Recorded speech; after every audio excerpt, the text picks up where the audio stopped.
అందరికీ నమస్కారం అండి. రాధాష్టమి సందర్భంగా రాధాష్టమి యొక్క విశిష్టత గురించి తెలుసుకుందాము.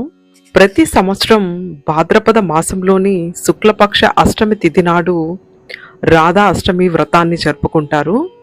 శ్రీకృష్ణ జన్మాష్టమి తరువాత 15 రోజులకు ఈ వ్రతాన్ని ఆచరిస్తారు. ఈ రోజున శ్రీకృష్ణుడు హృదయేశ్వరి అయిన రాధ జన్మించిన రోజు. దీనినే మనం రాధాష్టమిగా జరుపుకుంటాము.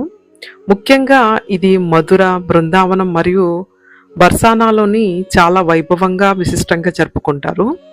ఈ రోజున ఉపవాసం ఉండి రాధాకృష్ణుల్ని పూజిస్తారు.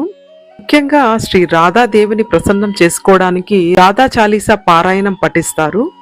రాధాష్టమి రోజున రాధాకృష్ణుల్ని పూజించడం వల్ల మనిషి జీవితంలో అష్టైశ్వర్యాలు, సుఖ సంతోషం సిద్ధిస్తాయని విశ్వసిస్తారు. ముఖ్యంగా ఈరోజు తెల్లవారుజామునే తలస్నానం చేసి శుభ్రమైన బట్టలు ధరించి పూజా స్థలాన్ని కలశ స్థాపన చేసి పీఠాన్ని ఏర్పాటు చేసుకుని రాధారాణి విగ్రహాన్ని పెట్టి పంచామృతాలతో గంగాజలంతో అభిషేకం చేస్తారు.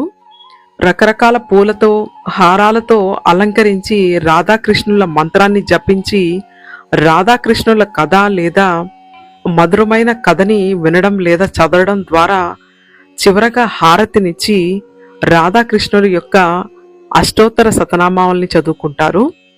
ఈ విధంగా రాధాష్టమి యొక్క పూజను జరుపుకొని ఆ రాధాకృష్ణుల యొక్క కృప అందరి మీద కలగాలని కోరుకుందాము.